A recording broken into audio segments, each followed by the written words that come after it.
അതായത് ഇപ്പോൾ 11 സിനിമയും എനിക്ക് കൈകൊള്ളിയിട്ടില്ല. ആദ്യ സിനിമ സൂപ്പർ ഹിറ്റ്, ബാക്കിയെല്ലാം എനിക്ക് ആവറേജ് ആയിട്ട് തന്നെ പോയി. എന്നാലും എനിക്ക് കൈകൊള്ളുന്നില്ലല്ലോ. 2011 പല കുട്ടികളെയും അങ്ങനെ ചെറിയ രീതിയിലായാലും നമ്മൾ കുട്ടികളെ പഠിപ്പിക്കുന്നു. വളരെ സ്ട്രഗിൾ ചെയ്യുന്ന കിട്ടുന്ന ലാഭമൊക്കെ അങ്ങനെയാണ് കൊടുക്കുക. കാരണം വീണ്ടും അതൊക്കെ അവിടുത്തെ അച്ഛൻ്റെ തിയറികളാണ്. എന്ത് കിട്ടിയാലും പകുതി 50 കൊടുക്കണം, മറ്റുള്ളവരെ പോലെ എടുക്കും.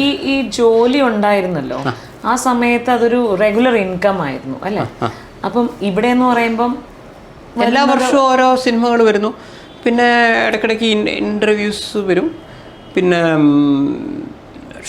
അങ്ങനെ ഷോപ്പിൻ്റെ ഇനോഗ്രേഷൻ കോസ്റ്റ് കവർ ചെയ്യുന്ന പ്രോഫിറ്റ് തന്നെ വരുന്നുണ്ടോ? തന്നെ വരും. അതൊന്ന് സിനിമയിൽ നിന്ന് വരുന്നതന്നെ എടുത്തിട്ട് നമുക്ക് അടുത്ത സിനിമ ചെയ്യാനും അത്യാവശ്യം കാര്യങ്ങളൊക്കെ നടക്കും. പിന്നെ ബാക്കിയെല്ലാം വരുന്നത് ചാരിറ്റി, കൂടുതലും ഇനോഗ്രേഷൻ, ഇൻ്റർവ്യൂസിനൊക്കെ കിട്ടുന്നിടത്ത് ചെയ്യും. എന്ത് തന്നെ വന്നാലും കിട്ടുന്നതിൻ്റെ 50% ഞാൻ മറ്റുള്ളവർ കൊടുത്തിരിക്കും.